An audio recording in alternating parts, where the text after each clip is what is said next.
สบายดีพี่น้องเมื่อสักครู่สกุลมาเลิกกินข้าวสบายดีเด้อพี่น้องเอ้ยกินข้าวเช้าตำหมักเด้อทั่วกระสมพักพี่น้องได้แล้ว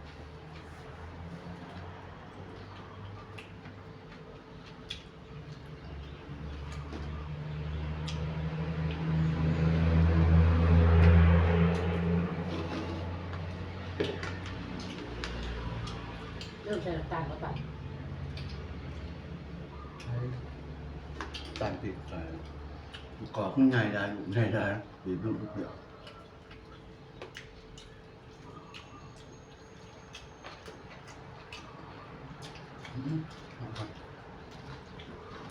เรื่องของ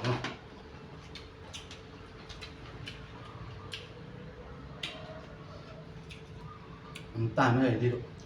ลูกน้ำตาลนะปลูกบ่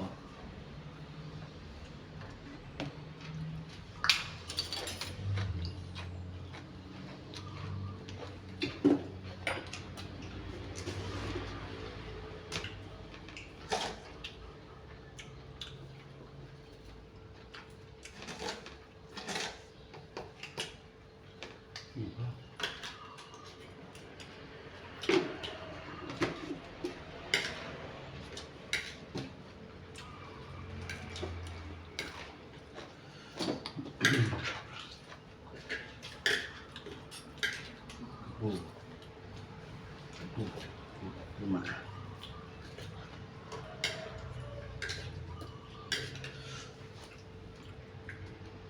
ปูหมาพี่น้อง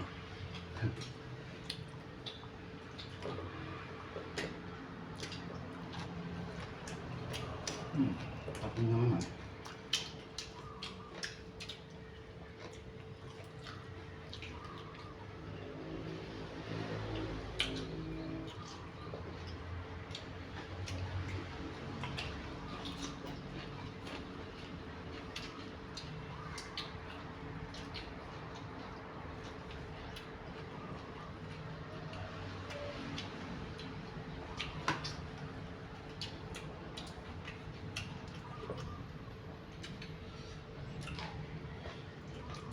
พวกมันเบิ่งแจ่ม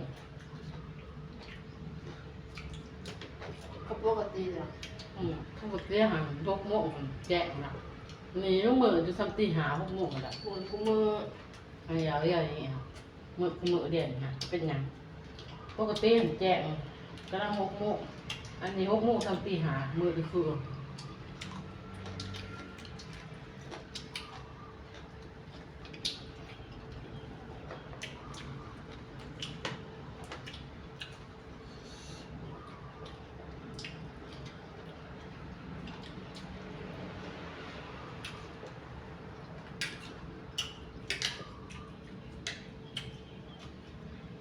ฟังเสียงช่วยอยู่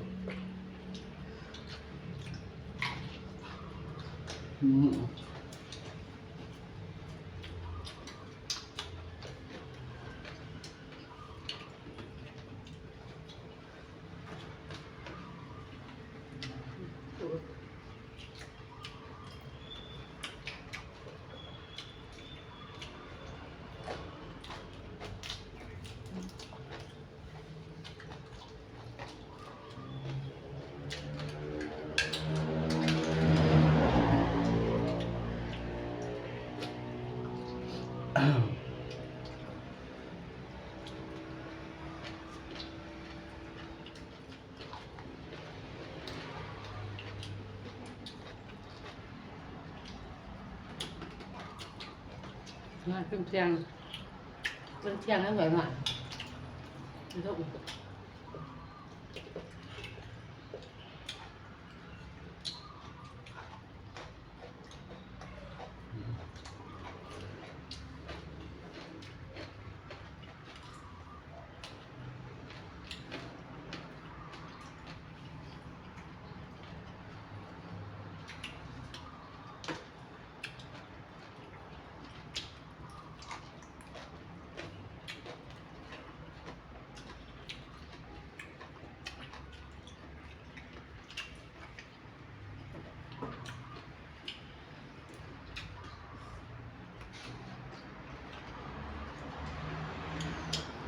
โ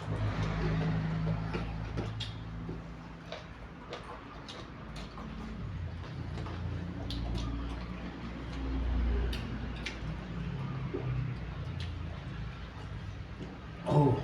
เผ็ดเรื่องพริกหวานเผ็ดมากพี่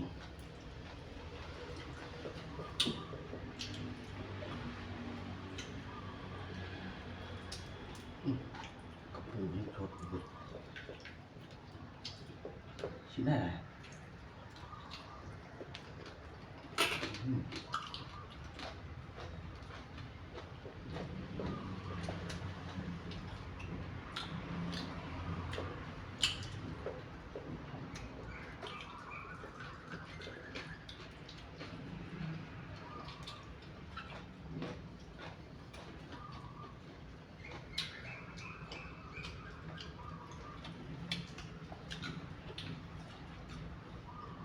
เป็นอาพิติมอ่ะเบะเซเว่นเลยซื้อมาม่าไว้กินมาแรกเลยมาแรกมันมีเมนูลูกเอิญกับโว้ยที่เคยนี่คือ ลูกชอบลูกยังบอก จะลูกกระเสาทะเลาะกับลูก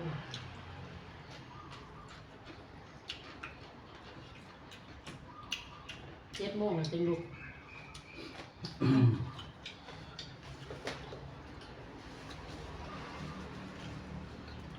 เขาไม่อยากอย่างนี้พี่ไปเดี๋ยวไปเดี๋ยวมาเอง ไอ้นิ่มล่ะ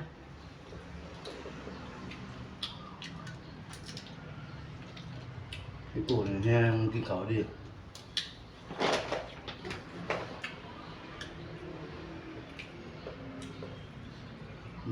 เหมือนนะที่เขาดิ หนัก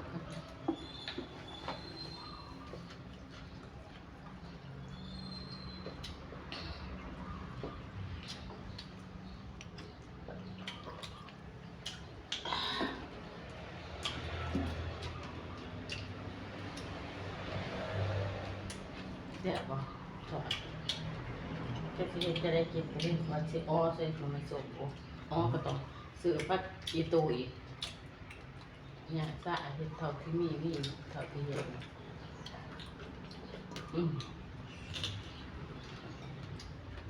ปู่เนี่ยเนี่ย เท่าไรจะสาวกินเท่า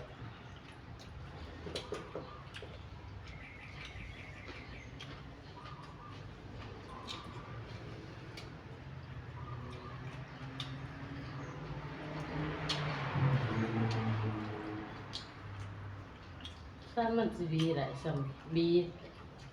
กลืนมันสัมสิบีกลืนสัมบักอันนั้นสัมสิบีตัดสัมสิบีงานเขามีแต่การอย่างเดียวมันบีบ่ไรก็สิใจ เดี๋ยวของเขาจะเป็นอย่างนี้นะนั่นเป็นอะไร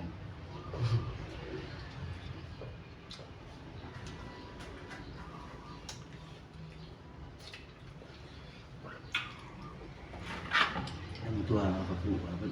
เสียงจิต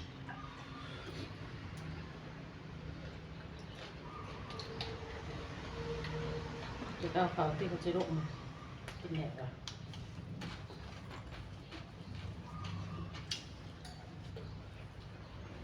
ต่างเอ้ยไปนอนไปนั่งง่อยยังงูมาฮะ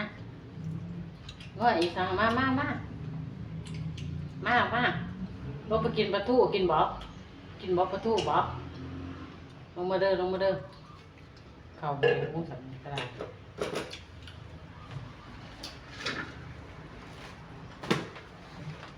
เดี๋ยวให้เข้า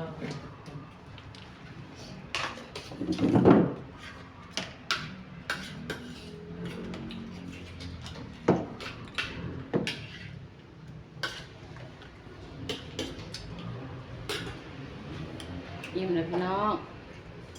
ขอตัวลาไปก่อนเด้อพี่น้องเด้อกินข้าวอิ่มแล้วฝากกดติดตามหน่อยเด้อพี่น้องสบายดี